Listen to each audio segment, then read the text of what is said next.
और MCQ doubt session में आप सभी का बहुत बहुत स्वागत है। चलिए दोनों के दोनों डाउट क्वेश्चन आपके RS अग्रवाल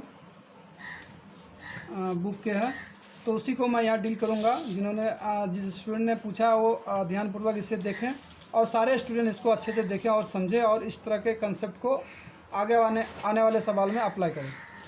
जैसा कि फर्स्ट एमसीक्यू क्वेश्चन था कि list prime factor of A is 3 and least prime factor of B is 5, then find least prime factor of A plus B।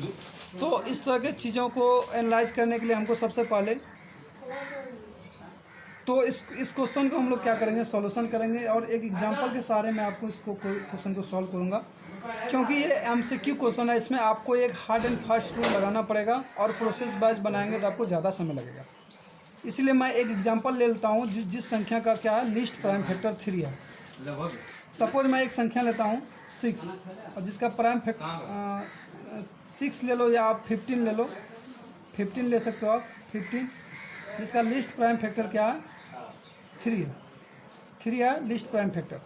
और एक संख्या आप ले लो 35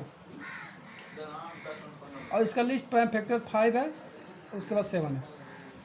उसके बाद हमसे पूछा गया इन दोनों को अगर आप ऐड कर दोगे तो उसका लिस्ट प्राइम फैक्टर क्या होगा। अब जैसे ही इन दोनों को ऐड करोगे तो क्या होगा, 5 5 10 3 4 15। तो 15 का जैसे ही प्राइम फैक्टर आप करोगे तो क्या होगा, 2 × 5 × 5।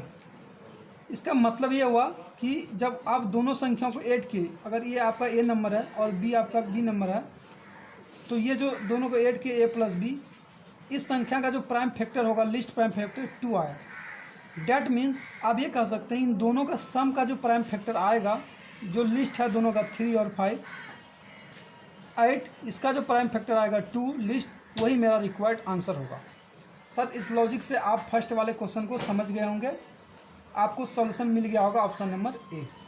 तो इस तरह के क्वेश्चन को इसी तरह से एनालाइज कर सकते हैं। और दूसरा क्वेश्चन जो डाउट सेशन में डाला गया था, तो दूसरा क्वेश्चन आपका है कि ऑन डिवाइडिंग n। सबसे पहले मैं इसको रिमूव कर दे रहा हूँ इस सॉल्यूशन को, ताकि हम दूसरे वाले सॉल्यूशन को अच्छे से लिख पाएँ। तो इस क्वेश्चन में कहा गया ऑन डिवाइडिंग n बाय 9 से किसी n को पॉजिटिव इंटीजर को डिवाइड कर रहे हैं तो रिमाइंडर 7 आ रहा है। तो find the remainder when 3n - 1 is divided by n। तो लॉजिकली क्वेश्चन क्या कर रहा है उसको मैं समझाता हूँ, फिर आपको कैसे इस क्वेश्चन को सॉल्व करना है उस अप्रोच को भी आप सीखेंगे। यहाँ जैसे 9 से अगर किसी संख्या को n है उसको डिवाइड किया जा रहा है तो रिमाइंडर मेरा क्या आ रहा है, 7 ये जो रिमाइंडर आ रहा है। और जब इसी 9 से 3n - 1 को अगर डिवाइड करेंगे तो रिमाइंडर क्या आएगा, हमको यही निकालना है। That is Fairlie simple if you understand the Euclid division lemma. तो मान लेंगे यहाँ पर जो पहला स्थिति है मेरा, मान लेंगे कि Q एज अ रिमाइंडर आ रहा है। अगर Q रिमाइंडर आ रहा है तो माय डियर स्टूडेंट्स, अब यहाँ से ये जो डिवाइजर है क्या आप लिख सकते हो 9 × Q + 7 यूक्लिड डिवीजन से। तो आप यहाँ लिखो n बराबर 9Q + 7।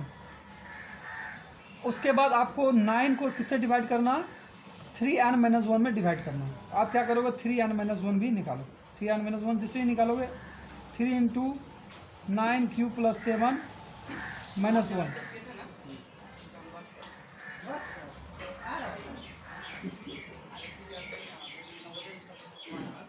तो इसे कैलकुलेट करोगे तो 17Q - 20 आ जाएगा। अब माय डियर स्टूडेंट, ये तो आपका जो निकल गया, अब इसको 9 से डिवाइड करना है। तो आप इसे 9 से आराम से डिवाइड करोगे, 27Q - 20। तो 9 से जैसे ही डिवाइड करोगे आप तो रिमाइंडर क्या आएगा, देखो ये 9 से इसमें डिवाइड करोगे तो ये 3, तो क्या आ जाएगा 20Q - 9 - 20 और 9। तो ये इससे कट जाएगा तो रिमाइंडर 0 आ जाएगा। लेकिन इससे जैसे ही भाग दोगे तो यहाँ पर आपका जो रिमाइंडर आएगा 9 दूनी 18, यहाँ बचेगा 2। तो ये आपका आंसर हो जाएगा, रिक्वायर्ड आंसर ये हो जाएगा। सपोज क्या कि इस क्वेश्चन को कैसे बनाए ये इम्पोर्टेंट है, प्रोसीजर आपका इम्पोर्टेंट है। ये क्वेश्चन उतना इम्पोर्टेंट नहीं हो सकता, बट आप इसके कंसेप्ट को समझेंगे तो आगे आने वाले सवाल में इसको आप अप्लाई कर पाएंगे। डैट मीन्स यहाँ जो आपका रिमाइंडर आएगा 2 आएगा। आई थिंक आपको ये समझ में आया होगा। और इस वीडियो को ज़्यादा से ज़्यादा दोस्तों तक शेयर करें। इस चैनल में नए हैं तो इस चैनल को सब्सक्राइब करें, लाइक करें। Thank you very much. ग्रामीण भारत अभिषेक कुमार यूट्यूब चैनल से जुड़े रहने के लिए थैंक यू वेरी मच।